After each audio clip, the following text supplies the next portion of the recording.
Quick one about Isaiah Williams, just how he's able to prepare against when you guys get him in practice. You say what? Isaiah Williams. Yes, sir. People going against him every day. Did you kind of see this kind of season coming from him? Yeah, man. The young man's special. He's ultra talented.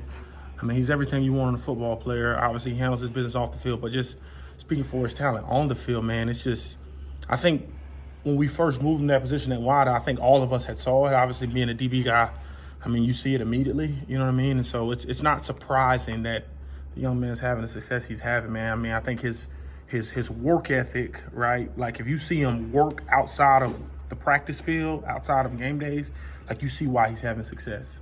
Because I mean, everything he does around this place, from the lifts to studying tape to like just going above and beyond. Like the kid wants to be great, and I think you can't have enough kids like that in your program, and then it permeates to the younger guys. It permeates, right? Once a young man like that starts having success, to the rest of the team, and so it's been really good for us. I'm glad he's on our side. Your guys are playing with a lot of confidence. What have you seen out of the corners? I think their preparation and their want to be great, you know, and obviously having me in the room, I won't let them settle. You know, I know what it's like to be a corner, have some early success. You start to feel yourself a little bit, and all of a sudden, you have a 200-yard game, right? And the guy you're covering has 200 yards receiving, and you've given up 4 touchdowns. And so I know that feeling, and I don't want them to experience it. So every single day, my goal is how can I bring them back down to reality? You know, obviously, right, it's pros and cons to media. Like you guys have been a blessing for us in terms of the recruiting aspect. But, I mean, they're human, right, just like everybody else. So they see things, and they naturally start to kind of feel themselves a little bit. And so I think the thing that I've always like try to keep my hand on is when teams and players start having success. You know, because it's easy to motivate a player when they aren't being successful, right? You can show them direct results of, listen, if you do this, you got a chance to get here, right? But when teams start having success, right, how do you keep them hungry? When players start having success, how do you keep them hungry? And so I think with having a guy like me, having a guy like Coach Walt, right, having a guy like Andy Boo, Kevin Kane, Terrence Jameson, a bunch of our support staff around, Coach B, right, the head guy, I mean, we're not going to let them get there, you know, and I know we can't protect them outside of this building, but when they get in this building, right, a reality check and some humble pie comes into play quite often. To that point, Aaron, how big was that first drive, surviving that first drive where they throw the ball down the field, get 7 points, they're coming off the sideline and going, what the hell's going on here? Yeah, I think well, Coach B kind of reiterated, I mean, he made reference to it the night before the game, like surviving the moment. Right? Anytime you're in conference play, you're playing really good football teams, they're going to have moments, right? Wisconsin just so happened to have one, right? It could be multiple depending on who you're playing. And so I think once the guys heard that message, right, we get out to the field and they score on the first drive, it was just like, now I got to shake back. And they weren't flustered. I mean, it was so cool, right? Because when they come to the sideline, they weren't flustered. It was more so like they were pissed, right? Okay, coach, we got to do this. We should do that, right? I saw this, I saw that. And it was them communicating with us, right? And us, obviously, coach came from the top, communicating to the rest of the sideline. I mean, it was a thing of beauty, to be completely honest with you, because they weren't pointing the finger or guys weren't trying to look for pity. They were pissed off, man. And I think if we come out the gate pissed off, I think we got a chance to be really, really special. You want a kind of a positive cockiness with corners, right? They're on an island. But how do you dial back a guy like Spoon without taking away that aggressiveness? Well, you don't dial it back, right? I think you teach them through those moments, right? Like playing the position, playing the cornerback position, you have to play on edge. Like, and if you've never been out there on that island, it's hard to kind of explain it. It's hard for people to understand it. And so obviously as a coach who's been out there, right, when Spoon has the penalty, right, I don't rip him and get in his face and say this and that. Like we show the tape and we try to teach them through those progressions, right? Hey man, this is a closer game, right? And we're on the road somewhere playing a hostile environment, right? This is why that is unacceptable. You know what I'm saying? This is why you have to control your emotions, right? And that's something going off back into the office. You have to control your emotions in these moments like this, right? The game was kind of out of reach at that moment, right? But we get in some tight ball games, those penalties can be devastating to a defense and better yet a team. And so I don't really say dial it back so much, but just be smarter in the way you do it, right? Because you can still do it, you can still play on the edge, but you just gotta pick your moments in which you do it. On top of that, just making sure understanding who those refs are, man. They're human too. You know what I'm saying? Like, they have feelings, they understand the game, and so just having just a sense of awareness of what's going on when you're doing it. And obviously, you guys all have career aspirations. Yes, sir. What does Brett do? Maybe not different than anyone. Just what does he do to help you guys kind of ready yourselves for whenever that moment is sir. to get to that point? You know what? Being with Coach since I was a freshman in college and seeing the growth he's made as a football coach, right, till now. You know, I mean, everybody in the building, right, in our building has aspirations of whether it's being a coordinator or being a head coach. I think Coach does a tremendous job in like teaching us about those moments. Like, he'll buzz in my office, right, and it's invaluable things, right? He buzzed in my office last week. He was like, I know you want to be a head coach one day. And he sit down with me and talk to me about the schedule, talk to me. I mean, it's like immaculate stuff, dude. You know what I'm saying? Like, it's really, really good stuff for a head coach to take just 5 minutes, right? A young coach like myself, I see that and I hear that. And I'm like, dang, like, that dude believes in me. You know what I'm saying? Like, he'll do the same thing to Wall and the Coach Kane and the Coach Boo and the Coach Jameson. And so it's beautiful, man, because there is no, like, he wants us all to have success.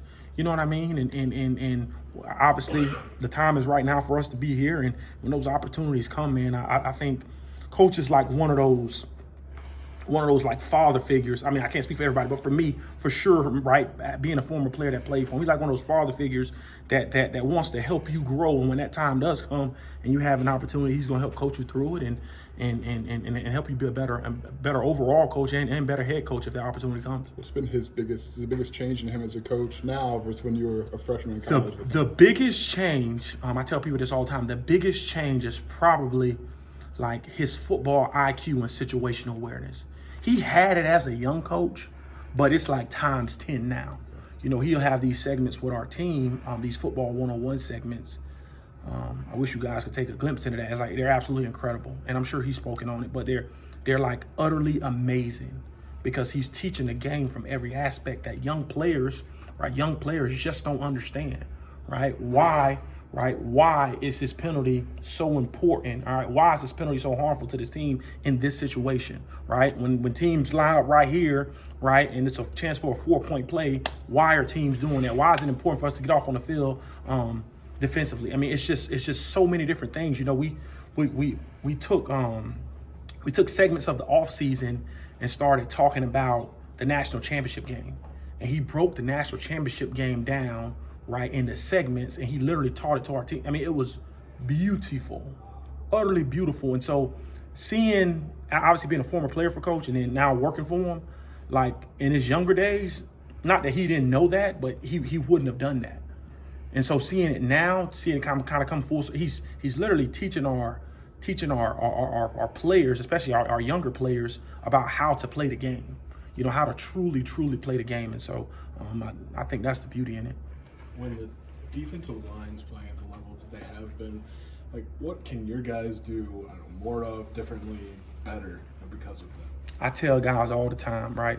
Even some of these recruits that walk in here. My favorite recruits that walk in here are D linemen, right? Because pass rush complements coverage. Like, it ain't no secret in the country, right? It ain't no secret. When you have a great D line, 9 times out of 10, you're gonna have a pretty good secondary, at a minimum, right? A great one. Right, a great one if you guys have all the bells and whistles on the back end. But if you have an amazing D-line, the sky's the limit for the defense. And so I'm not really trying to change nothing in the secondary, but I do take time and segments to where, like, I'll highlight in our DB meeting room how important it is for you guys to love these guys up front. Like when you see them, like, love them up. Like, that move that Johnny just made, incredible. The movie that Keith just did was awesome, right? Showing them run schemes, right? So that teams tried to do to us, specifically Wisconsin.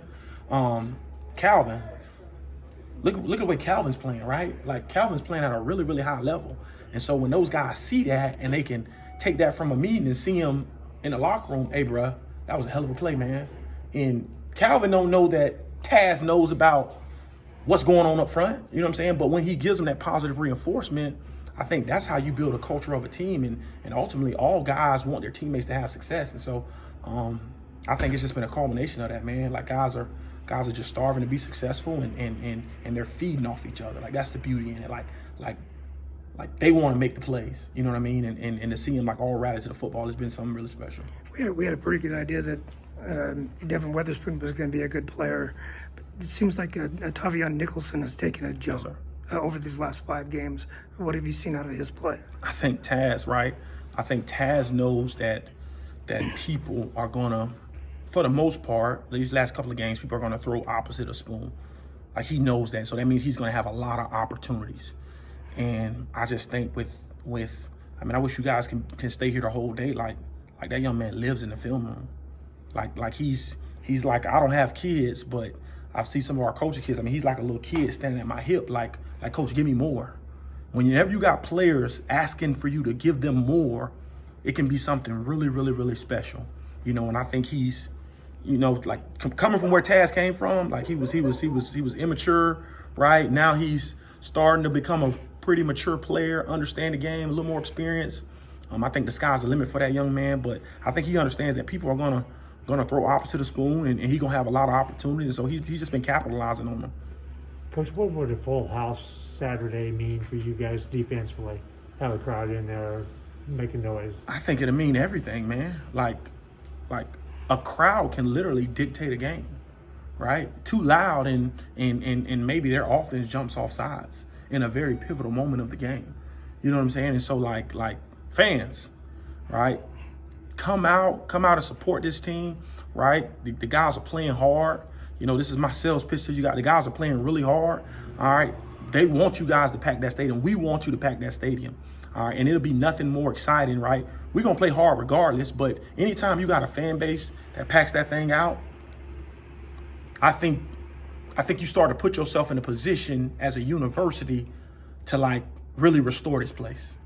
You know, like, there's no secret about what basketball is doing and what basketball has been doing, right? Like, they won a lot of games, and for the most part, that place is packed out, you know. And so we just want that opportunity, man. I think guys are gonna really relish it once it is packed out. What do you know about Iowa, Coach, and the challenges they'll present to you? Yeah, man. Well, they do a really, really good job with their personnel groupings. They utilize their tight ends really well. Their receivers on the outside do a great job with what they're being asked to do schematically. The quarterback is a guy, he can spin it, man. I mean, Iowa's Iowa. I mean, from my time playing when I was in college, Iowa just knows how to win games, right? And their defense is freaking ridiculous, man. They are a really good defense. Like they know all the strengths and weaknesses of that defense, and they dare you to challenge them. And so, I mean, we're talking about an established, a really good special football team. And I mean, that just speaks to their coordinator, that speaks to their head coach. I think if you ask any team in the Big Ten, right, like especially being Illinois, we're trying to replicate the Ohio States, the Wisconsins, the Iowas of the world to get our program there, man. And so I think that this is just another great opportunity for us to capitalize on that, man. They got a lot of really, really good talent, especially that tight end. They're usually one of those teams that you play that you know you've been in a football game, right, when you play them. So, is matching their physicality a big key for you? Yeah, I mean, I don't think it's a big key for us, because I think our guys are going to play hard regardless. You know, we know they're going to be a physical team. We're a physical team. But that's just Big Ten play in general. You know, when you come to this conference as a high school kid, like, people talk about the Big Ten, like you got to be able to tackle. You got to be physical. You got to be ready to rock and roll week in and week out, because you just don't know. I mean, the Indiana game was physical. You know what I'm saying? The Wisconsin game was physical. Like, when we get into conference play, like, all these teams are going to be really, really physical. And so this is just another opportunity for us. I guess when Curry made his decision last year, what was you and Brian and I guess